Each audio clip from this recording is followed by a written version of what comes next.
حضرت سیدنا ابراہیم خلیل اللہ اعلیٰ نبی نام علیہ الصلاۃ والسلام کا تذکرہ قرآن مجید نے کئی جگہوں پہ بیان فرمایا ہے۔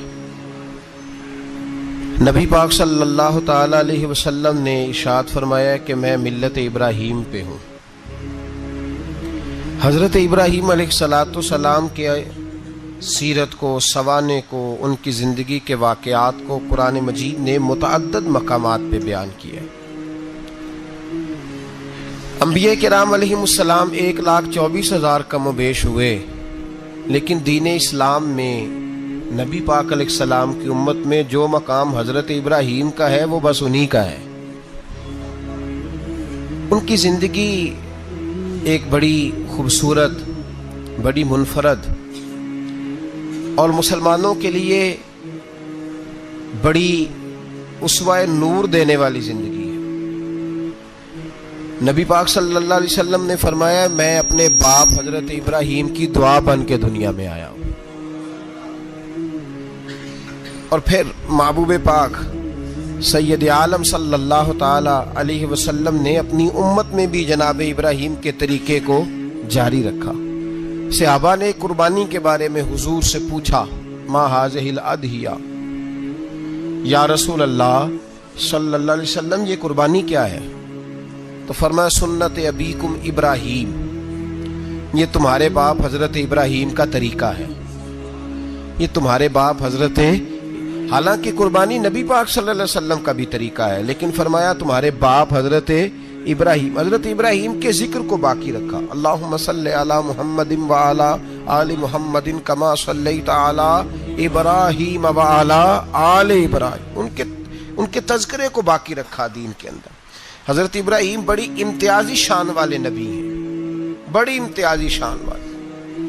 رب کریم کا وہ دوست جس نے کوئی چیز بچا کے نہیں رکھی، ہر شے ہی اپنے رب کی بارگاہ میں پیش کر دی۔ چند چیزوں سے انسان کو بڑا پیار ہوتا ہے، گھر اسے بڑا پیارا ہوتا ہے۔ وہ بڑا خوبصورت ہوٹل، 5 سٹار ہوٹل میں رہا، وہ اسلام آباد گیا، کسی سفر پہ گیا تو بڑے اعلیٰ قسم کے اس کو کھانے ملے، بڑی چیزیں ملی، لیکن کبھی دائیں کروٹ کبھی بائیں کروٹ۔ تو ساتھ بیڈ پہ دوست تھا تو اس نے کہا صاحب سو جاؤ، تو اس نے کہا یار جو مزہ اپنے گھر میں سونے کا ہے وہ کسی اور جگہ تھوڑی ہے۔ گھر بڑا پیارا ہوتا ہے، انسان کو لگاؤ ہوتا ہے، جس بے تکلفی سے، سکون سے، آرام سے انسان اپنے گھر میں وقت بتاتا ہے، کہیں اور مشکل ہو جاتا ہے۔ دوسرا، انسان کو اولاد بڑی پیاری ہوتی ہے، بڑی عجیب شے، نہ ہو تب بھی بڑا دکھ ہے، اور ہونے کے بعد بھی اس کی بڑی آزمائشیں، یہ بڑی ایک میٹھی چیز ہے۔ اولاد ایک بڑا عجیب سا میوہ ہے، پتہ نہیں یہ کس انجیکشن کا نام ہے کہ چھاتی پر چڑھ جائے تو اللہ سکون عطا فرما دیتا ہے، پتہ نہیں کس ٹھنڈی دولت کا نام رب کریم نے اولاد رکھا ہے، بڑی پیاری ہوتی ہے اولاد۔ پھر تیسری چیز انسان کی اپنی جان ہے، اور یہ اتنی قیمتی شے ہے کہ اللہ کریم نے فرمایا کہ اگر تیری گردن پہ کوئی آدمی پستول رکھ کے، تلوار تیرے گلے پہ رکھ کے کہے نا کہ رب کا انکار کر دے ورنہ مار دوں گا، تو فرمایا وقتی طور پہ میری ذات کا انکار کر پر جان بچا جا۔ اگر تم مرنے کے قریب ہو گیا ہے اور حرام شے کھائے بغیر تو بچ نہیں سکتا، مر جائے گا، تو فرمایا چل تو اس طرح کر حرام کھا کے جان بچا، پر جان بچانا فرض ہے، ضروری ہے۔ وطن بڑا پیارا، اولاد بڑی پیاری، جان بڑی پیاری، پر حضرت ابراہیم سے رب کریم نے فرمایا چل ابراہیم کوئی چیز دے، تو کہا یا اللہ تینوں ہی تیرے نام پہ قربان کرتا ہوں، تیری ہوئی ساری، ہر شے تیری۔ حضرت ابراہیم نے دین کے لیے، آپ شہر بابل کے قریب پیدا ہوئے تھے، وہاں سے مصر آئے، مصر سے فلسطین آئے، اور فلسطین سے آ کر کے کعبہ آباد فرمایا۔ زندگی سفروں میں گزری، سفر ایک تکلیف والی چیز ہے، پر حضرت ابراہیم نے وطن چھوڑ دیا، گھر چھوڑ دیا۔ جان بڑی عزیز ہوتی ہے اصل میں نا، جب انسان جد و جہد کرتا ہے نا دین کے لیے تو اس کے رستے میں بڑی چیزیں آتی ہیں، کبھی اولاد، کبھی گھر، کبھی باہر، کبھی حکومتیں، کبھی سیاستیں، کبھی چدراہٹیں، اس کے راستے میں بڑا کچھ آتا ہے اور اسے ہر چیز کو فیس کرنا پڑتا ہے. گھر کے اندر بھی جنگ ہوتی ہے اور گھر کے باہر بھی لڑائی ہوتی ہے. یہ آسان ہے ہی نہیں. ہم تو خیر ہتھیار چھوڑ کے پھینکنے والے لوگ ہیں، ہم بھولے بھالے لوگ ہیں. ہم کہتے ہیں میں نے تو کہا تھا مہندی نہ کرو، پر بیٹے نہیں مانے، بھولے جو ہوئے. اسی طرح حالانکہ اگر وہ بیٹا کہے نا کہ ابا جی لاؤ زندگی میں سارا کچھ میرے نام کرو، تو پھر ہم بھولے نہیں ہوتے، اور اس وقت ہم تیز ہوتے ہیں، کہتے ہیں یہ کیسے ہو سکتا ہے، ہاتھ کاٹ کے دے دوں. اس وقت نہیں. دین کے معاملے میں بھولے ہوتے ہیں. بیٹا بد مذہب کے پاس جا رہا ہے تو اس وقت ہم بھولے بھالے ہیں، کوئی عرض نہیں.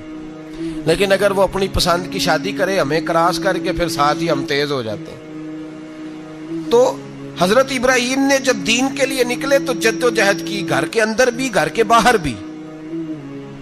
آپ کے والد کا نام طارق ہے، وہ توحید پرست تھے، ایماندار تھے، پرہیزگار تھے. آپ کے چچا کا نام آزر ہے، وہ بت پرست تھے، بت بیچا کرتے تھے. حضرت سیدنا ابراہیم علیہ السلام جب میدان عمل میں نکلے تو حضرت ابراہیم علیہ السلام نے اپنے گھر سے جہاد شروع کیا. لڑنا پڑا. گھر کے اصولوں سے، چچا نے جو رواج بنائے ہوئے تھے اس رواج سے ٹکرائے. فرمایا میں اپنے گھر کے اندر یہ بت پرستی نہیں ہونے دیں گا. چچا کو ایک دفعہ نہیں، بار بار 100 دفعہ سمجھایا. آپ کا چچا بت بنا کے بیچا کرتا تھا. حضرت ابراہیم علیہ السلام تھوڑے بڑے ہوئے تو کہنے لگا کہ چلو میرے ساتھ، تم بھی بت بیچنے ہیں، ہمارا کاروبار ہے. حضرت ابراہیم ساتھ نکلے تو بت پکڑا ہے. گندے پانی کے اندر اس بت کو ڈبوتے ہیں، کہتے ہیں کسی نے خریدنا ہے تو خرید لو، نہ یہ نفع دے سکتا ہے نہ نقصان دے سکتا ہے. جو اپنا آپ نہیں بچا سکتا تمہیں کیا بچائے گا، خریدنا ہے تو خرید لو. چچا کہنے لگا تو کاروبار چمکا رہا ہے کہ تباہ کر رہا ہے. گھر میں بڑے معاملات خراب ہوئے، جھگڑے ہوئے، لیکن حضرت ابراہیم علیہ السلام ایک منٹ کے لیے بھی اپنے گھر کے اندر بھی کمپرومائز کرنے کو تیار. یہ تھوڑا مشکل میں نے پہلو چھیڑ دیا ہے، یہ تھوڑا مشکل پہلو چھیڑ دیا ہے. بڑا سمجھدار آدمی ہے پر بیوی سے پردہ نہیں کرا سکتا. سیانا ہے، پنچایت کا بندہ ہے، جو اس سے آپ کہیں گے وہ بات یہ سنائے گا، لیکن کہتا ہے نہیں جی میں نے کوشش کر لی ہے. کس قسم کی کوشش ہے صاحب، یہ کیسے ہو گیا؟ حضرت ابراہیم علیہ السلام نے گھر کے اندر سے فرمایا نہیں کرنے دوں گا. گھر کے اندر بھی ٹکرائے. فرمایا تم جو بھی ہو، پاش پاش کیا چچا کے اصولوں کو. اور باہر جب نکلے تو صرف علاقے کے چیئرمین سے نہیں ٹکرائے، ایم پی ایم این اے وزیر مشیر سے نہیں ٹکرائے. سپر پاور نمرود دنیا کا واحد حکمران تھا اس وقت، دوسرا کوئی حکمران ہی نہیں تھا. اکیلے حکمران سے جا کر ٹکرائے. کوئی ساتھ فوج نہیں تھی، کوئی ساتھ ان کے طاقت بظاہر دنیا داری کی کوئی نہیں تھی، پر حضرت ابراہیم جا کے ٹکرائے. اور میرے رسول پاک صلی اللہ علیہ وسلم نے سند بیان کی. فرمایا افضل الجہاد کلمۃ الحق عند سلطان الجابر. فرمایا سب سے افضل جہاد یہ ہے کہ تو ظالم بادشاہ کے سامنے کھڑے ہو کے حق بات بیان کر دے. یہ سب سے بڑا جہاد ہے. یہ سب سے افضل الجہاد کلمۃ الحق عند سلطان الجابر، سب سے بڑا جہاد. حضرت ابراہیم کھڑے ہو گئے، سپر پاور سے ٹکرائے. یہاں ہم لوگ حکمتوں کا شکار ہیں، دیکھیں گے، کریں گے، سوچیں گے. اور مولوی صاحب کو ویسے کہتے ہیں آپ پرہیز کریں سیاسی باتوں سے. بھئی اللہ کے ہر نبی نے جا کے وقت کے ظالم حکمران کو لتاڑا ہے، للکارا ہے. یہ تو مشن انبیاء ہے. حضرت سیدنا ابراہیم علیہ السلام نے جو اس کو جا کے کہا کہ تو جھوٹ بولتا ہے، تو جھوٹا ہے، تو خدائی کا دعویٰ کرتا ہے، تو بہت بڑا ظالم ہے. اور قرآن مجید نے اس ساری بات کو بیان فرمایا. حضرت ابراہیم علیہ السلام سے کہنے لگا میں رب ہوں. تو آپ نے فرمایا میرا رب تو وہ ہے جو زندہ کرتا اور مارتا ہے. تو پھر آپ حق بات بیان کریں گے تو اللہ مارے گا کہ بندہ مارے گا؟ کچھ بھی نہیں ہوتا، کیونکہ زندگی موت کس کے ہاتھ میں ہے؟ اللہ کے ہاتھ میں. زندگی موت اللہ، کچھ بھی نہیں ہوتا. انسان صحیح سمت کا تعین کرے اور صحیح چلے. حضرت علی شیر خدا سے کسی نے کہا تھا کہ آپ کے بڑی دشمنی ہے، کوئی محافظ رکھ لیں. آپ فرمانے لگے موت خود بہت بڑی محافظ ہے، وقت سے پہلے آتی ہی نہیں. بڑی محافظ ہے، وقت سے پہلے. علامہ نورانی رحمت اللہ تعالی علیہ کراچی جیسے شہر میں رہا کرتے تھے، جہاں گام گام پہ خطرہ تھا.